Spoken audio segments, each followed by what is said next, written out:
This is bad If news. the Netanyahu government falls, nothing better is going to replace it. I think Netanyahu, one way or another, is probably reaching his end. He's one of the great disasters of politics of the last 30 years. He's done what Trump actually said about him a few weeks ago, which is everybody hates you, Trump told Netanyahu, and everybody hates Israel. That's pretty accurate. Israel behaves despicably. This is amazing. It's the worst of the worst around the world. Netanyahu is a thug leading a thuggish regime that has multiple arrest warrants by the International Criminal Court, which, of course, the United States then sanctions the court rather than respecting the fact that Israel is led by genocidaires, the people who commit genocide, with our complete complicity. Will Netanyahu finally fall? Yeah, probably. Will the replacement be any better? It doesn't look like it. I don't hear anything in Israeli politics that says, hey, we shouldn't commit genocide. Hey, there are 8 million Palestinian people. We should live together in peace with them. Hey, maybe it isn't the right idea to go assassinate the leader of Iran. No, I don't hear a word like that anywhere, nor do I hear anything much in Washington either about, I mean, we have opposition in Washington to some of this, so I don't want to denigrate people who are speaking out. But basically, the war machine continues in the United States because, as has been true for decades, our politics are controlled by the military-industrial complex. The presidents come and go, but the underlying idea that we need to feed the war machine so that America can kick the ass of any country in the world and thereby enrich, and I should have emphasized this, the ultimate goal is the enrichment of Wall Street, the enrichment of big oil, the enrichment of Silicon Valley, the enrichment of our billionaire class. It's pretty straightforward and pretty basic. But the point is, it's so deep-seated that, we had Jeanette Sheehan, the Democratic Party senator from New Hampshire. I saw a clip. I hope I'm not misquoting her, but she was complaining that Zelensky fired particular defense minister, Fedorov. First of all, what is an American senator doing, intervening in the choice of the defense minister? Well, it's obvious. Sheehan sits on the Armed Services Committee. She's deeply funded by the military-industrial complex. That's American corruption up the wazoo. And that's how this whole system works. It's just too big a business, and Wall Street depends on these prerogatives. Big oil depends on these prerogatives. The military industry itself depends on these prerogatives. Silicon Valley and its financial bubble that it is living on depends on the image of America being able to take on anybody and defeat anybody. And it's a complete hubristic delusion that we're living in right now. And it just gets more and more murderous and more dangerous because it's so mistaken and wrong-headed. And maybe I'll stop the rant by just saying none of these wars has any deep reason. None of them involves American security in the least. None of them is impervious to solution through straightforward diplomacy. We don't want US peace. The economy Washington in dangers. doesn't want peace. It wants dominance. That it can't have. But it could have peace, and the American people could have security, and we could actually save some trillions of dollars that we have squandered and continue to waste if we had just a modicum of understanding and transparency and accountability of our rogue government. Last question. Is the Greater Israel Project collapsing? Conflict. Yes, in the sense that the American primacy project is collapsing. Israel claims that it controls 8 million Palestinians, that it can kill them with impunity, that it can ethnically cleanse them. Right now, these absolute This is bad news. murderers in the West Bank in Israel are going in and they're burning down Palestinian homes. They're killing flocks of animals of Palestinian farmers. They're acting with complete impunity. And the United States is, Israel, that's great. What a democracy, and so forth. And Israel thinks that it can get away with operating the world's most fascistic government right now, the most murderous and blatantly illegal from the point of view of every international standard of any government. But it depends entirely on the United States. Entirely. Israel can't do this one day on its own. Please subscribe my channel. Israel has had the stalwart support of the American public for decades, but it's lost that. Now the American public is sick of what Israel's doing. That's both Jewish public and non-Jewish public. It's across the board, especially the young people in America. They're really disgusted with American support for this kind of murderous state. And the United States can't back Israel in this. That's proved by the complete failure and debacle of this war on Iran, which Trump will continue because he's This video is very too much important. Because he's weak to the pressures imposed upon him by the oligarchs who fund him. That is the point. The oligarch and this deep state. He's inconsequential. He loves to dominate, but he doesn't dominate anything. He goes along and he fights the wars of the geopolitical pivots that have been set in train decades ago, and he doesn't know how to stop any of this. Go to my but channel none of for it's best working. news. None of it can work. You know, when does it end?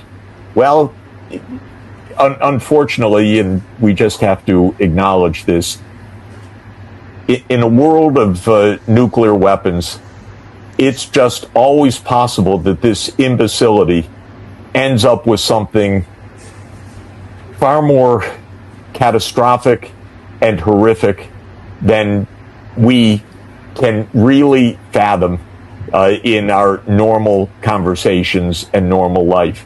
Any of this could escalate by accident, by mistake, by depravity to something completely catastrophic for humanity.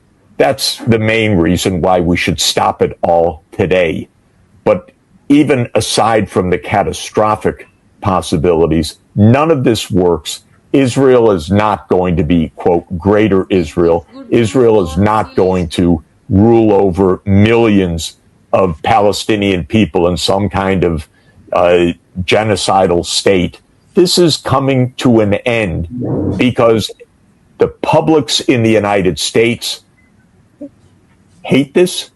The European publics, where their leaders are complicit as well, they're disgusted. You look at what's happening in politics in Germany right now, the so-called far right, AfD, they're saying every day, we need to stop the war now. That's the far right. Where, you know, this is what is happening all through Europe. It's what's happening in American politics. The military-industrial complex calls the shots. The intelligence agencies continue the wars. The presidents and the prime ministers continue their theatrics. But the publics are completely disgusted with all of this. And so, to my mind, I don't know how and when and who's going to come and change this, but this is not sustainable. The bubble's going to burst. I hope not through catastrophe, but through somehow normal decency and understanding finally prevailing on this corrupted political system of ours and stopping these undeclared wars. The money making from the wars, the involvement of big tech, Palantir, and all the rest in all of the drone warfare of Ukraine and in Gaza, and the AI systems that Silicon Valley's selling to the Pentagon, and the hundreds of billions of dollars that are being spent in our name that we have no say about, and that's adding to this massive debt. This is all continuing. Doesn't really matter who's president. Every president I've said in the last decades, God, they're the worst. And then the next one comes along. They're the worst. Then the next one comes along. And all of this will be paid for by as generations as yet unborn. Because it's all by borrowed the way, money. It not only is it debt stacked up on debt, stacked up on debt, but what we've done in this kind of info war is we've also created probably the biggest financial bubble in history. Our stock market is so inflated right now in value. These big tech companies, all of which, drink from the trough of the Pentagon, among other things, are so wildly overvalued. Our exaggeration of American dominance is so weird. I'm, as you know, on a long trip through Europe and Asia in recent weeks. Today I was at a major Chinese company at one of their advanced factories that is really unbelievable. We have no sense of how the rest of the world is moving on, building things, deepening their infrastructure, improving their technologies, where we're fighting these wars and bragging how great we are and how this stock market boom proves everything. What we're setting up is a phenomenal financial crisis in the future. I don't know when. Nobody can predict such things, but we're way out on a limb in all these wars that we can't win.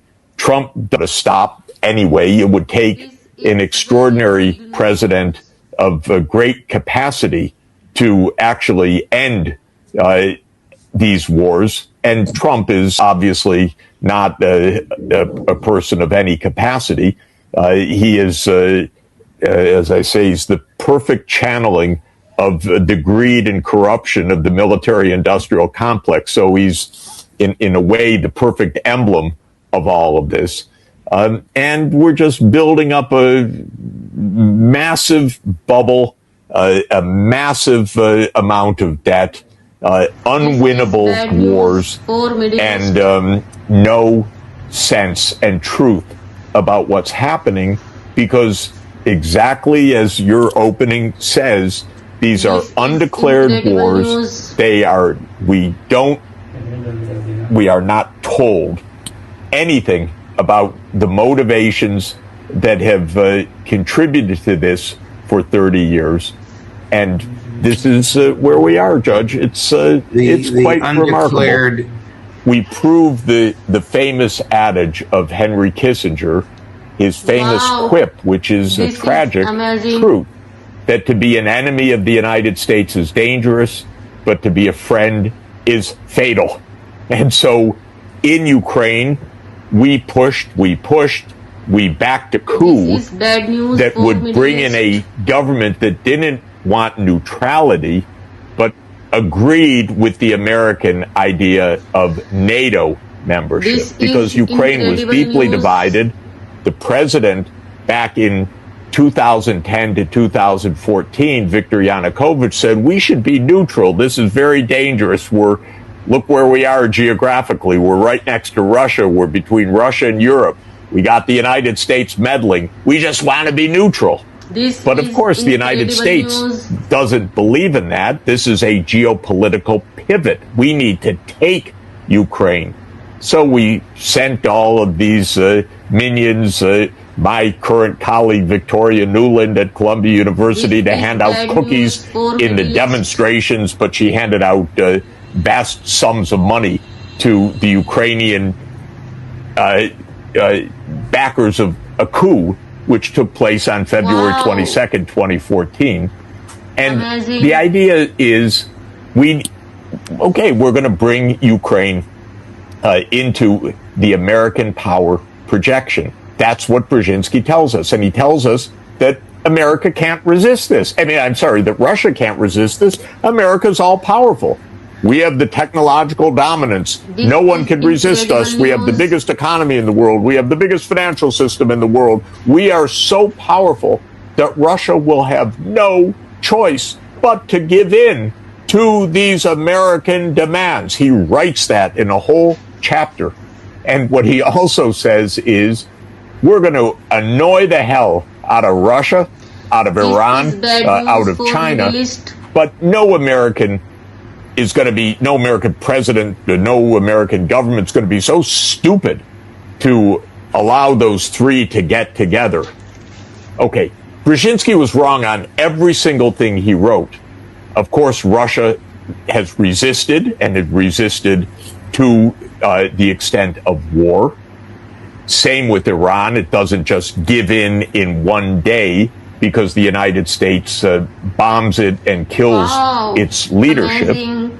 And China did not collapse and succumb to all the trade wars of Trump 1 and Biden and now Trump 2 and all the threats and so many things that were on a checklist that was written 10 years ago by another former colleague of mine, Robert Blackwell, in an article also for the Council on Foreign Relations, who explained, here's how we bother China, how we weaken China, how we contain China. Well, none of it has worked.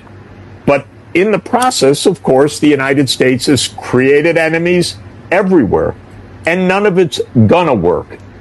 But what is the point that I'm making is that this is so deeply seated. Our government is so corrupt, top to bottom, major Democratic Party strategist. The word chessboard is in the title. Am I right? His book in 1997 is called The Grand Chessboard. And the idea is riffing on the great game that Britain and Russia supposedly played in Central Asia in the 19th century. But the idea is the world's a game. It's like a video game. You bomb here, you slap there, you send your drones here. None of these leaders is at risk. They don't tell the public what all of this is about. They don't actually ask us to pay any taxes to fund these wars because the public's completely against them. And so no one asks. It all goes into the debt. But Brzezinski in 1997, in a kind of didactic textbook that he says he wrote for his students, explains what this grand chessboard looks like from the point of view of Washington. And the idea of the book is very simple. Little crazy, except, if you're playing a board game, it would make sense, but it's about American primacy. So the idea is that the United States has to be the biggest and baddest and toughest and can beat anybody in the world, anywhere. And that's the idea, that there should be no resistance to American demands anywhere, and that the United States should basically be intervening everywhere in order to prevent any other countries from getting powerful enough or aligning so that they can resist American demands. America as number one bully of the world. And Brzezinski lays out how this should be done. Remember, in the 1990s, the Soviet Union had just collapsed, and the idea was everywhere, in Clinton's mouth and in Madeleine Albright's Secretary of State's words, that the U.S. is the indispensable nation that looks farther than any other nation in the world. And we had the Project for the New American Century, which is basically will beat the shit out of anyone that opposes the United States. We had it called the end of history. We had it called the unipolar moment. And what Brzezinski explains is how we're going to play this chessboard, this worldwide chessboard. And the most fascinating aspect of Brzezinski's analysis is he's like a chess teacher explaining how to move the pieces. And he has a concept which is very important for everybody to understand how crazy our government is. And the concept is a geopolitical pivot state. What is a geopolitical pivot state? Brzezinski tells us it's a place we don't care about, except that it can annoy the hell out of another major power. In other words, it's a place we can use. This video is and very Brzezinski's important. Core idea in this book is the United States needs to achieve its primacy and maintain its primacy, being the biggest and the baddest, in Eurasia, the great landmass of Europe and Asia that it joins together into really one supercontinent, where about 70% of the world's population lives and about 70% of the world economy. And of course, it includes China, it includes Russia, it includes India, it includes Europe. And the United States needs to dominate all of this. And Brzezinski nicely tells us that Europe, well, they're vassal states. We're the empire. They're vassals. They'll do what we say. Pretty much true. And then there are the pivot states, the geopolitical pivots. Number one geopolitical pivot, he tells us in 1997, is Ukraine.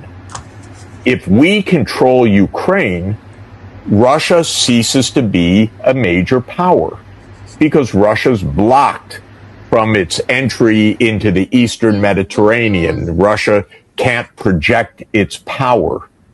And so Ukraine is a geopolitical pivot state. And in 1997, in this book and in another article that Brzezinski writes called A Grand Strategy for Eurasia for Foreign Affairs, and Brzezinski's not just some run-of-the-mill guy, he's one of the major strategists of our country, telling us how it works and how Washington thinks. He says we need to control Ukraine, so we need to push NATO to Ukraine and push American power to the Russian border. Incidentally, Mark Rutte, who is the Secretary General of NATO, and a really despicable character, by the way, and maybe that just goes with the turf of being Secretary General of NATO, said a few days ago that NATO's purpose is, it's not defense against the Soviet Union, it's the projection of American power. Basically, or I should say exactly, what Brzezinski was telling us in 1997. And what Brzezinski says is, we need to take Ukraine, we need to take the other geopolitical pivots. What's number 2 on his list? Iran. Oh, fancy that. What a coincidence. We need to bother China in East Asia by bulking up the military in Korea, where we have been for 80 years, for God's sake. 80 years stationed there since the Korean War. And bulking up the military in Japan and bothering China in every other possible way. because these are the geopolitical pivots. We need to use these places to annoy, to weaken, to divide, to subvert, maybe even to overthrow the governments of our big adversaries. And Brzezinski writes it all out in a long tome, and basically everything he says is wrong, except that it explains everything that we have done and continue to do until now. Because until today, whether it's Clinton or Bush or Obama or Trump 1 or Biden or Trump 2, doesn't matter.